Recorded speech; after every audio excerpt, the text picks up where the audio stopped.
are here. I'm so happy to have with me the mayor of Gary, Indiana, Eddie D. Melton. Mayor, thank you for being here today on AURN. Now, when it comes to Gary, Indiana, two things I know. My daddy's from Gary, Indiana, and then I know the song we all sing, 2300 Jackson Street. Right, I knew that was coming. Right. I had to do a little serenade, I love it. but you are newly in the seat, 2024, but you putting Gary, Indiana on the map. So let's talk about that, because a lot of people don't know all the time what our leaders are doing in various cities across the country. Yeah. Well, I'll say we're putting it back on the map, because I tell folks often, Gary has contributed so much to this country. Come on, let's do the roll call. You know, from U.S. Steel, the largest steel producer in the nation, and back then in the world, created the city of Gary in the early 1900s from the first black mayor that was elected, Mayor Richard Gordon Hatcher of a major city in 1968, from the 1972 National Black Political Convention, of course the Jacksons, of course Denise Williams, you know, from academics to sports and entertainment, so much we've given this world. So I'm just reintroducing Gary to the world, to many. So with this reintroduction, let's talk about some of these bold new economic ventures that you're bringing to Gary, Indiana. Yeah, so just recently, when I got in office last year, our largest employer, U.S. Steel, was contemplating closure. Yeah. So we were able to negotiate with Nippon Steel, which is the number 4 largest world producing of steel, and U.S. Steel is ranked 24th in the world. So they're investing $3 billion in the city of Gary right now in the Gary Works plant, 1,000 new jobs, no plant closures, $5,000 signing bonus for the current employees, helping me build a workforce development and training program for the 1,000 new jobs. So we're just really scratching the surface there. So that's a monumental. So you think about $3 billion within a 4-year period of time that has to be spent. The tax benefits that's going to yield the city is going to allow me to invest in public safety, our infrastructure, education, all of those areas that's been neglected for over 50 to 60 years. Let's talk about that, because you said this is just scratching the surface. So talk to the people about what are some of the specifics that you really want to see happen, because we're seeing so many attacks so much on our black mayors in particular. But I also want to talk about some of the things that many mayors are doing to push through the noise and make it happen. And I think you hit it right on the head, pushing through the noise. So I served as state senator for almost 2 terms, right? In a super majority red Republican state. And in the beginning, I was a Democratic attack dog, right? And I realized I'm not bringing the resources home to my district. That's when I started working across the aisle and building those relationships. Even though we may differ on social and some economic policies, I was able to pull my Republican colleagues to the side and educate them on what matters to my district.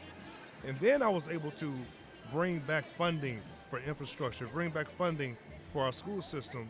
And that, to me, showed me, okay, I can, as a Democratic mayor in a majority black city, in a majority white state that's extremely conservative, we can still get stuff done without compromising my integrity, without jeopardizing my city doing it in the future. So it's hard. It's extremely hard, because there are times when I really need to speak out on issues, and I have to balance it, because I know for a fact, with having a Republican governor who is extremely close to the Republican president, that those resources get shut off immediately, both state and federal. Absolutely. So I'm not a legislator anymore. I'm an executive of a city. So I have to have a balanced approach. So U.S. Steel is the one. FedEx is just getting ready to break ground on a brand new facility, 600 new jobs.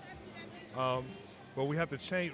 It's a shame we can't say a percentage of WBE, MBE anymore, because our current governor has shifted how we've expended those dollars. So we're making sure we're basing it out zip code. I'm glad you said that, because I was just speaking with someone not too long ago, and he was talking about how we got to switch up the language. Verbiage is everything right now. The verbiage is everything. We understand what the bottom line is, but we got to switch up some of the language. Yeah. So how has that been for you in this moment? So your pause right there said it all. I got you. You know, you have to be very measured. It's intent. Yeah. Right? And sometimes you got to take pride out of it. I represent 70,000 people. And we're steadily increasing our population. The population in Gary has grown for the first time consistently in 50 years. Wow. So now I'm at the point to say, I can have a robust political conversation without having it being confrontational.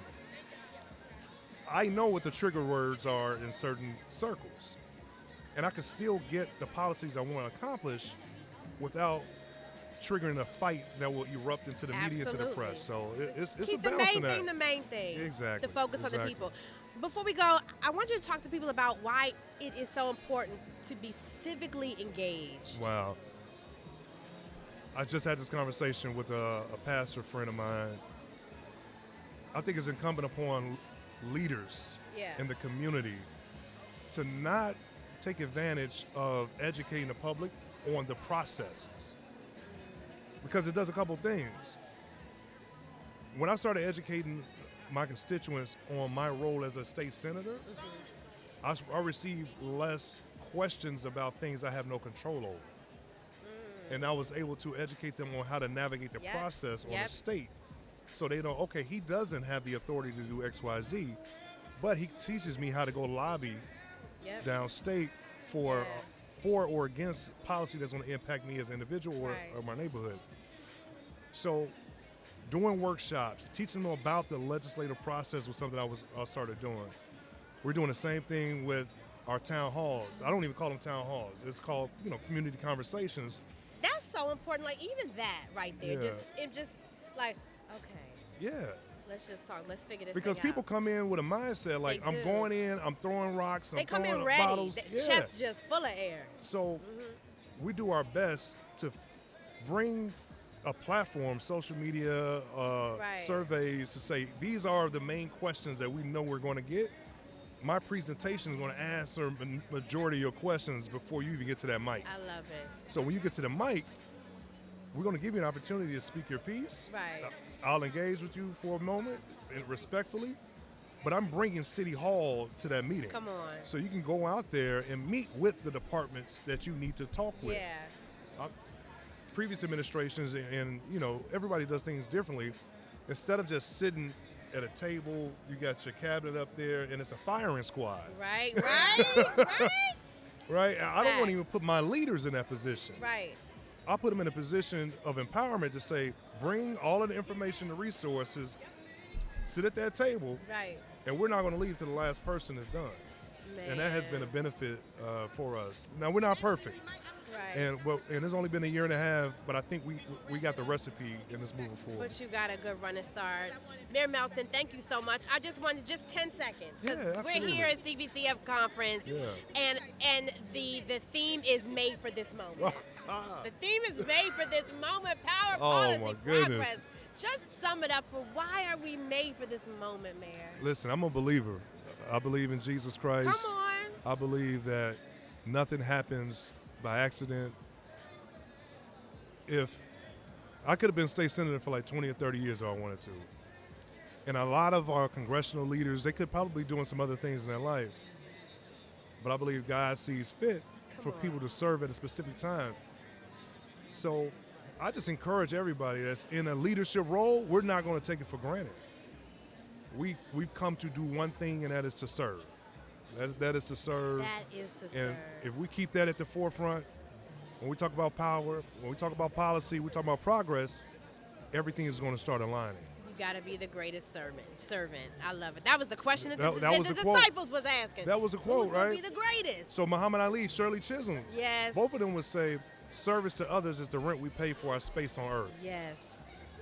That's it. It's another. I'm not going to belabor the moment, but it was a former vice president. I forgot his name. Study what does being in government mean.